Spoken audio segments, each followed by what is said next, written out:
Sejam muito bem-vindos, meus caros, e eu no dia de hoje venho mostrar-vos uma intervenção de Rui Rio, que não é propriamente atual, mas que eu achei relevante de trazer até com a proximidade das eleições, sobre o facto de haver grandes grupos de influência em relação ao poder político e desses grandes grupos de influência não terem uma obrigatoriedade óbvia, no meu entender, de serem reportados do ponto de vista até de conflitos de interesse, quem sabe, não é? Portanto, eu venho mostrar-vos Rui Rio a falar sobre a maçonaria e sobre a envolvência da maçonaria naquilo que é o poder político. E depois venho mostrar-vos uma notícia feita pela CNN, super recente, acho que tem um mês ou dois, que fala sobre a quantidade de pessoas detentoras de cargos públicos e de altos cargos públicos que efetivamente têm ligações à maçonaria. E eu pergunto, se estas pessoas devem lealdade a grupos, eventualmente no campo espiritual, e devem-lhes lealdade, e essa lealdade sobrepõe-se àquilo que é o exercer das suas funções públicas, não deveríamos ter isto reportado do ponto de vista da transparência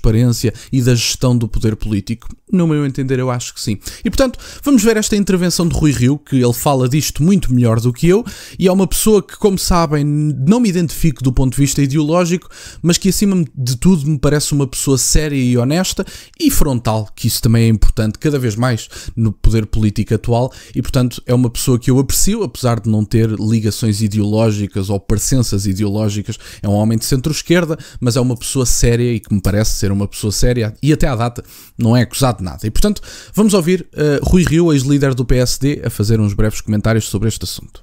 Nós suspeitamos que aquele é da maçonaria. Não podemos ir mais longe porque é secreto. Suspeitamos.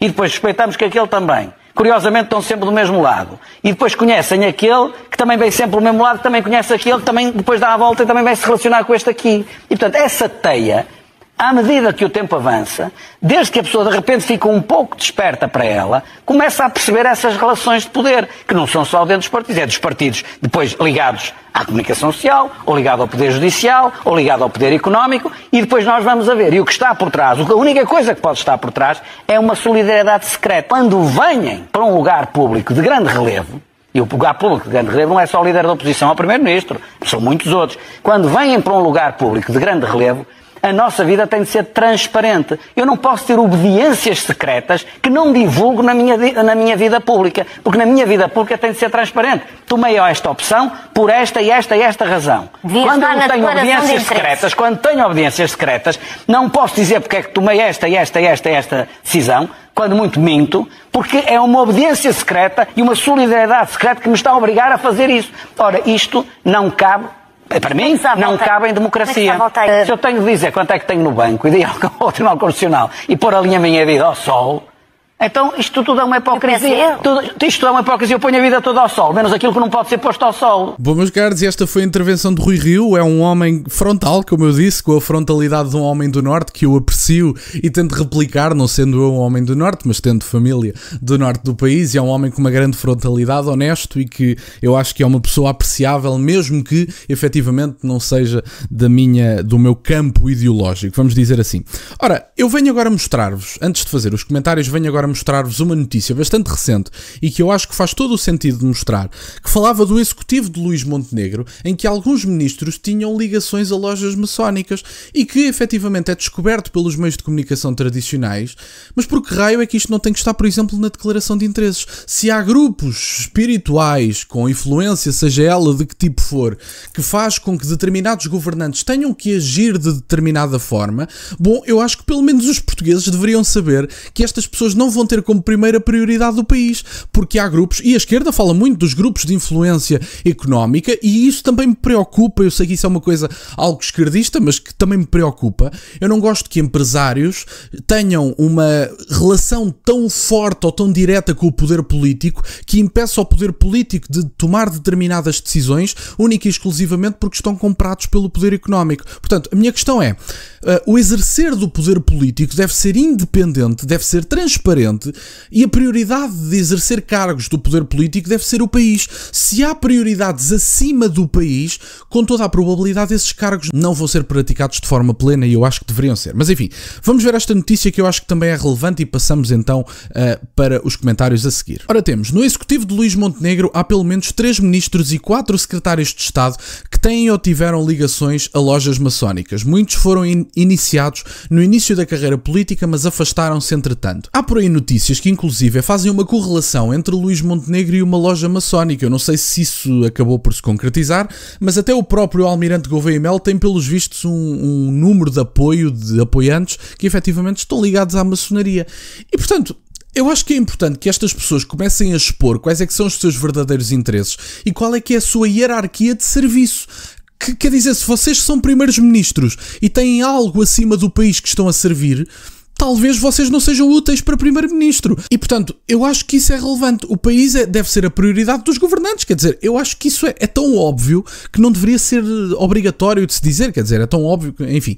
O que nós temos aqui só no Executivo, e eu acho que é relevante para termos aqui alguns nomes, só no Executivo de Luís Montenegro há pelo menos 3 ministros e 4 secretários de Estado com ligações a obediências maçónicas. A Ministra da Saúde, Ana Paula Martins, entrou há mais de 20 anos numa das maçonarias mais discretas do país, a Grande Loja Feminina de Portugal, mas afastou-se entretanto. Já o Ministro das Infraestruturas, Miguel Pinto Luz, e o Ministro dos Assuntos Parlamentares, Pedro Duarte, foram recrutados pela Grande Loja Legal de Portugal, de onde se desligaram há muito tempo. Era exatamente nesta mesma obediência que há longos anos recrutou os 2 ministros que 4 secretários de Estado costumavam fazer os rituais nos templos.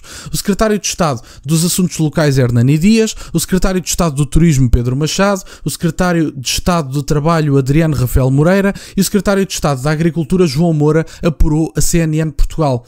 E temos, ao contrário do que acontecia em muitos governos anteriores, o Grande Oriente Lusitano, a maçonaria mais antiga do país, não tem peso no atual Executivo. Agora os holofotes estão na Grande Loja Legal de Portugal, que conta com vários governantes iniciados nas suas lojas. E temos aqui estas ligações que eu acho que também são importantes, que é para também ficarem a saber quem é que são as pessoas. A minha questão é, e Hernani Dias, apesar daquela demissão trágica que é conhecida de todos vós, que foi apresentada e que Luís Montenegro aceitou, que nem sequer queria ser ele a fazer, ele aceitou, mas já o pôs como cabeça de lista, não sei onde, sinceramente, mas já o pôs como cabeça de lista algures, e portanto Hernani Dias vai voltar ao Parlamento, pelo menos a exercer cargos, não sei se vai ter algum lugar de relevância, mas que efetivamente está como cabeça de lista, está.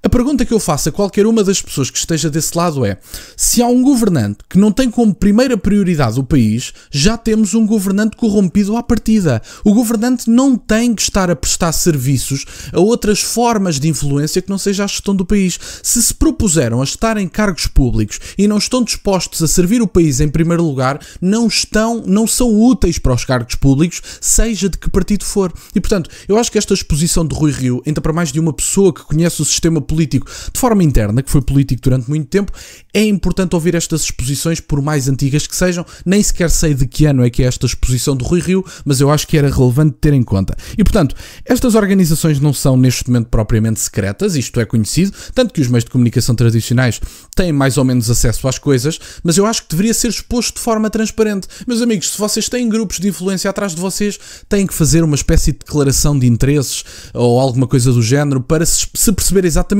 de onde é que vêm as vossas intenções e as vossas decisões, que eu acho que isso é importante. As relações entre partidos, muitas vezes antagónicos ideologicamente, têm alguma proximidade por causa da lealdade institucional, espiritual, como lhe queiram chamar, a outras formas de instituição e outras formas de exercer o poder político. E portanto, se houver uma pessoa no Bloco de Esquerda, no PS e na Iniciativa Liberal, vamos pôr assim, que estão distantes ideologicamente, vamos pôr a coisa assim, se houver pessoas, sei lá, dentro da mesma loja, se calhar vão tomar decisões condizentes umas com as outras, única e exclusivamente porque têm lealdades acima do país. E portanto, eu pergunto de que forma é que os representantes do Bloco de Esquerda estão mesmo a representar o eleitorado do Bloco de Esquerda, se estão a tomar decisões condizentes com outros representantes políticos que na verdade não são propriamente ideologicamente condizentes com aquilo que é o próprio partido. Um representante da Iniciativa Liberal tomar com frequência as mesmas decisões que um representante do Bloco de Esquerda, eu acho que aqui já temos um problema à partida.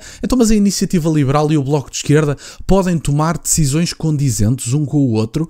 Há aqui um problema claro, até do ponto de vista da lealdade daquilo que é a representação política. Quem vota no Bloco de Esquerda não quer igualdade de decisões com a Iniciativa Liberal. Obviamente, são partidos diferentes e deveriam representar os interesses que se propuseram a representar. Se há interesses escondidos anteriores àquilo que é o país, anteriores àquilo que é o partido, bom, com toda a probabilidade estão a enganar os eleitores, estão a fingir que estão a trabalhar para o país, quando na verdade têm entidades acima dessa mesma governação e dessa mesma uma atuação política. E, portanto, era isto, meus caros, no fundo, que eu tinha para partilhar. Eu acho que este relato de Rui Rio foi bastante interessante e achei por bem trazê-lo. E trazer também esta notícia da CNN, que eu acho que fazia falta, e falar também disto numa altura em que estamos a uma semana das eleições legislativas. E, portanto, era isto que eu tinha para partilhar, meus caros. Quero-vos agradecer imenso por estarem desse lado. Peço-vos só o gosto neste vídeo e que subscrevam o canal. Tem as minhas redes sociais e o MBA na descrição, para o caso de quererem fazer alguma doação. E nunca se esqueçam, meus caros, questionem tudo. Até à próxima.